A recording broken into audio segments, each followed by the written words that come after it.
Okay, hi to my TI-83 people. I just wanted to go through 12.1, how you would do the chi-squared test statistic because your calculator doesn't have it. So like in a TI-84, the test we're going to use for this section 12.1 is down chi-squared goodness of fit test. It's down, it's D. But in the 83, they don't have it. The only one they have, if you go down, is just the chi-squared, which you can use for homogeneity or independence, but you can't use for goodness of fit.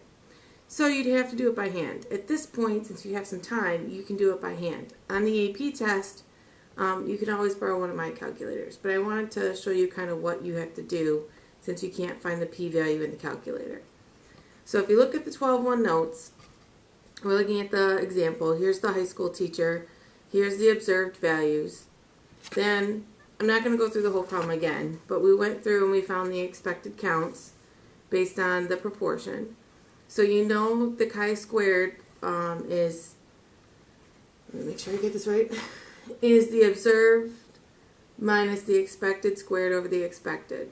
So in this case, I wrote it all out. And again, it's on your formula sheet right here at the bottom. So you're going to have to go through and do all this by hand. So in the calculator, you're going to have to go through and do, you know, like parentheses 35 minus 25.4 squared. Get that divided by 25.4. So then that's 3.62.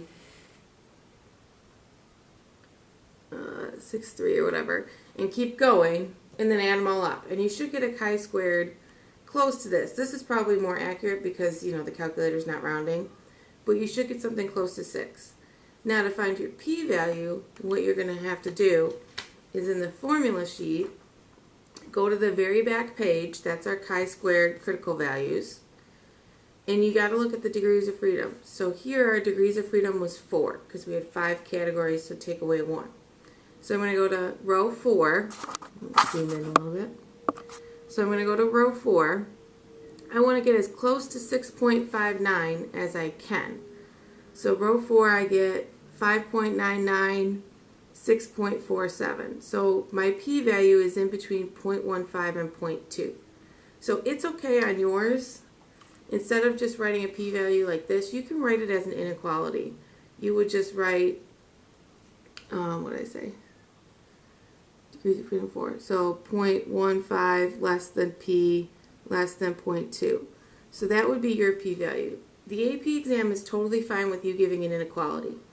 Either way, what should happen, your p-value is greater than our 0.05, so then we fail to reject. Okay, so you're just not going to have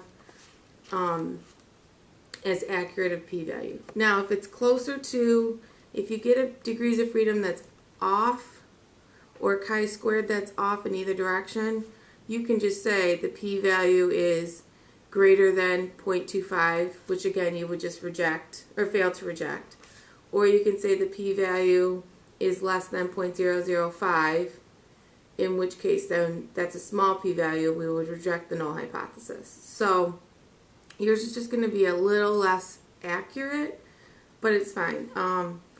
There's not a ton of these, you know, as a whole test. Obviously, you can always borrow a TI-84 if you need, but it's just going to take a little bit longer because you're going to have to do the whole equation by hand to get your chi-squared test statistic and then look up your p-value in the chart, okay? Thanks. Bye.